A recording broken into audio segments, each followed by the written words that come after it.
بسم الله الرحمن الرحيم.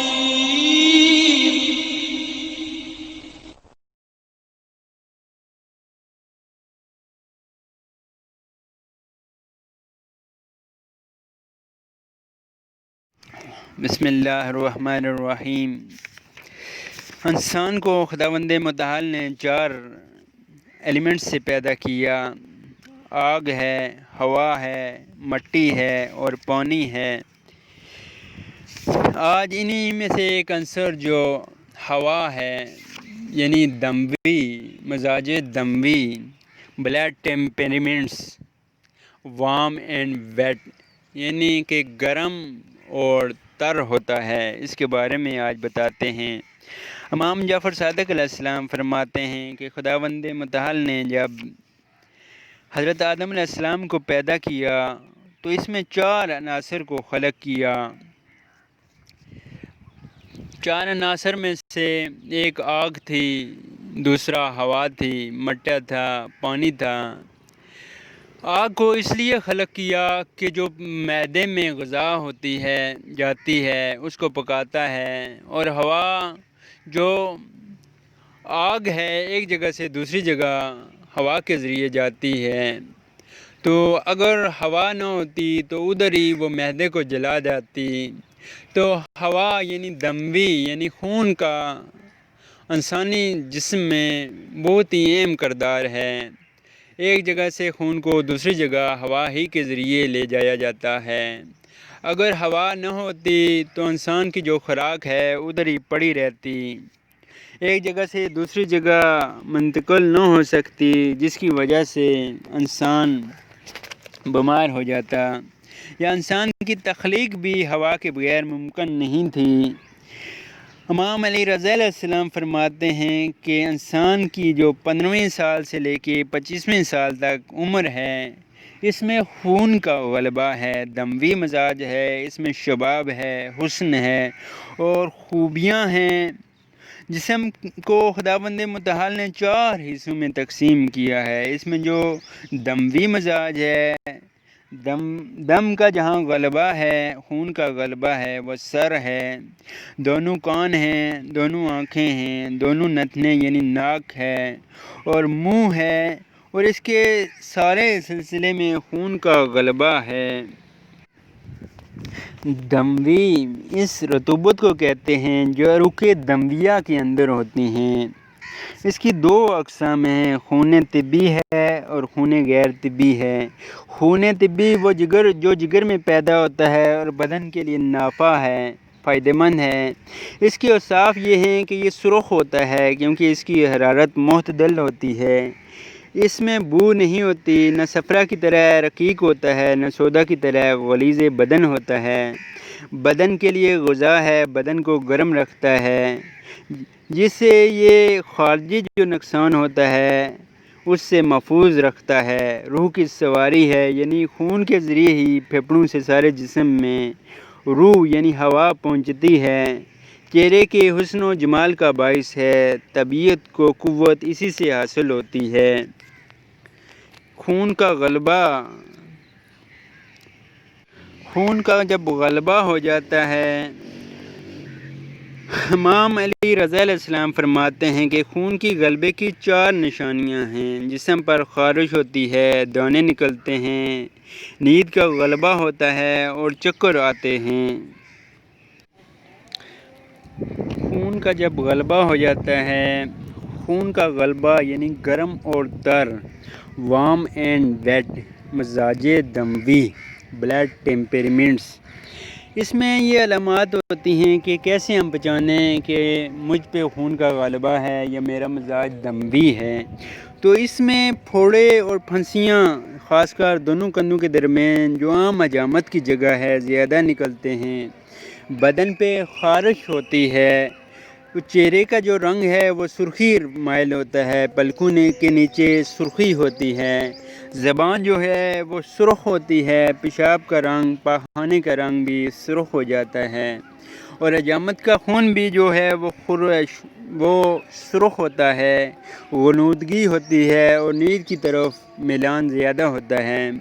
جمائیاں آتی ہیں، موسم یا غذا سے حساسیت ہوتی ہے۔ مثلاً موسم اگر گرم ہے تو اس سے حساسیت ہوتی ہے، کوئی گرم چیز کھا لیں تو اس سے بھی حساسیت ہو جاتی ہے، الرجی ہو جاتی ہے۔ عموماً ان مزاج میں ہائی بلڈ پریشر کا غلبہ ہوتا ہے، ہاتھوں اور پاؤں کا سو جانا ہو جاتا ہے کیونکہ خون کی خرابی ہو جاتی ہے۔ بدن پر کیڑوں کے چلنے کو محسوس کرتا ہے انسان، جیسے بدن ایسا محسوس ہوتا ہے جیسے کوئی چیز چل رہی ہے۔ مسوڑوں سے خون آتا ہے، چہرے کا خون آلود ہو جاتا ہے اور چہرے کا ایسا لگتا ہے جیسے خون آلود ہے، یعنی خون چھایا ہوا ہے۔ منہ کی مٹھاس اور لہابدان کا لزج یعنی چیپدار ہوتی ہے۔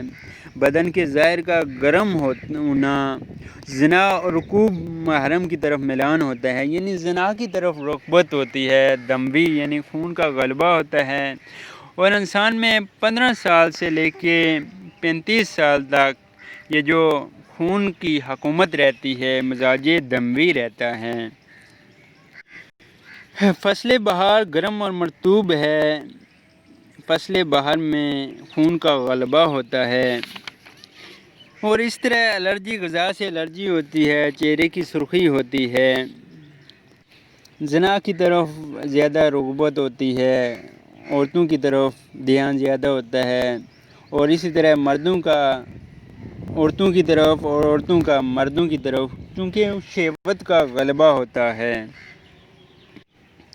یہ خونیں اس رطوبت کو کہتے ہیں جو رکے دمیہ کے اندر ہوتی ہیں۔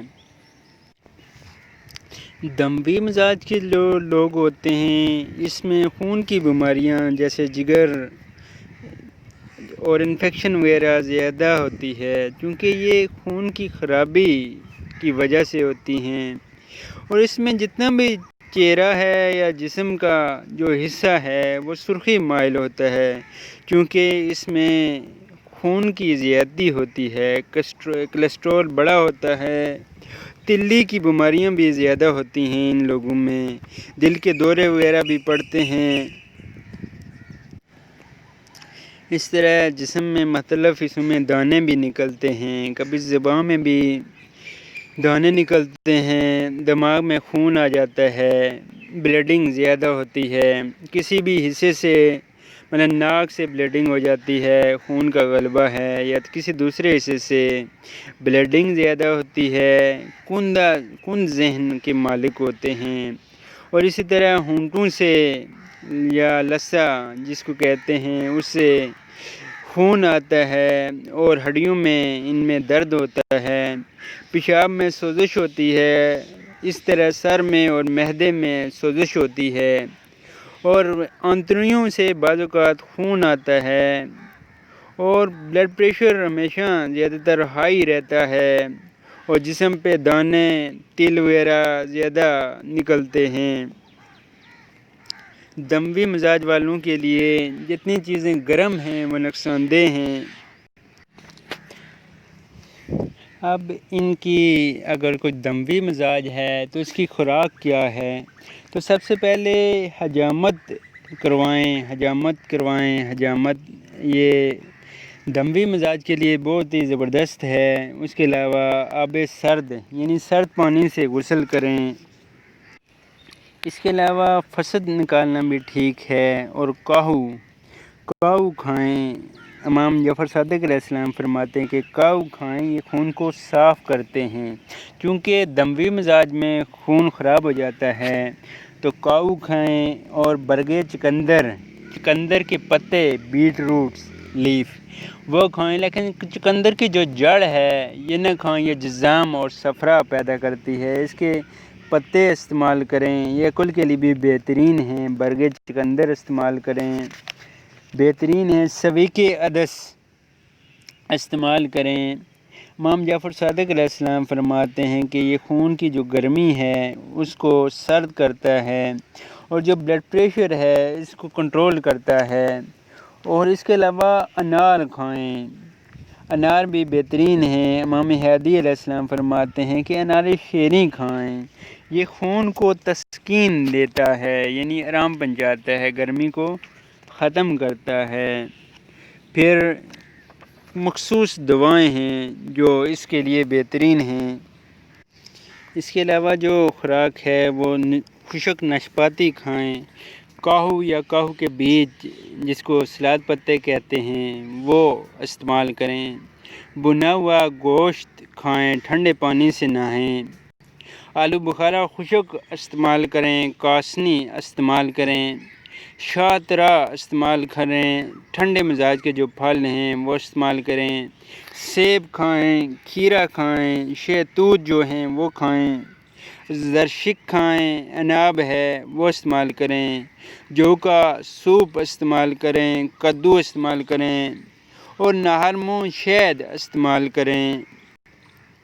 اس کے علاوہ آب لیمو کا جو پانی ہے وہ استعمال کریں اور سنجد استعمال کریں، نارنج استعمال کریں اور میوہ جات جو تازہ ہوں، سرد ہوں وہ استعمال کریں، تو انشاءاللہ جو خون کا جو غلبہ ہے یہ کنٹرول میں رہے گا۔ جو چیزیں یا جن کا مزاج اس کی اپوزٹ میں ہے، یعنی سرد ہے اور خشک ہے، وہ غذائیں کھائیں، حجامت کروائیں اور حجامت کے بعد گڑ یعنی شکر استعمال کریں۔ حجامت کے بعد تازہ مچھلی کھانا اور بدن کو ٹھنڈے پانی سے بھی دھونا بہترین ہے۔ پھولوں کو سونگھیں، خاص کر گل نرگس کو، اور صدقہ دیں، خاص کر منگل کے دن، کم کھائیں اور سافٹ غذائیں استعمال کریں، اور اب پرہیز میں جگر اور امعانات کے داخلی اشیاء جو کچھ معدے اور اندروں کے اندر ہو، مچھلی اور گوشت، خشک گوشت نہ کھائیں اور جس کو نمک لگا کر محفوظ کیا گیا ہو، گرم اور تر غذائیں استعمال نہ کریں، زیادہ کھانا نہ کھائیں، تیز کھانا نہ کھائیں اور گرم غذائیں نہ استعمال کریں۔ انشاءاللہ ایک مکمل ہم لیکچر بھی اس میں دیں گے کہ کون سی چیزیں کا مزاج کیا ہے اور کون سی چیزیں کس مزاج کے لیے بہترین ہیں، اور اس میں اناب استعمال کر سکتے ہیں، اناب بھی استعمال کریں اور سیب بھی استعمال کر سکتے ہیں، توت استعمال کر سکتے ہیں، یہ استعمال کریں۔ جتنی بھی چیزیں خون کو صاف کرنے والی ہیں وہ استعمال کریں تو اس کے لیے بہترین ہیں۔ اب طبی اہل بیت کی جو میڈیسن ہے اس کے لیے، خون چونکہ اس میں خراب ہو جاتا ہے تو صاف کنندہ خون وہ استعمال کریں، 3-4 بوتلیں استعمال کریں، اور ابن بسطام سب سے اہم جو چیز ہے صاف کنندہ خون، جو دموی مزاج ہیں چونکہ اس میں چہرہ خراب ہو جاتا ہے، دانے نکل آتے ہیں، جگر خراب ہو جاتا ہے، تو اس کے لیے صاف کنندہ خون استعمال کریں، اور مرکب 1 یہ چاروں مزاج کے لیے بہترین ہے وہ استعمال کریں، اور چونکہ اس میں ہائی بلڈ پریشر ہو جاتا ہے تو دارو طبی وہ استعمال کریں، تو انشاءاللہ یہ جو خون کا غلبہ ہے تو یہ معتدل ہو جائے گا۔ خدا حافظ، التماس سے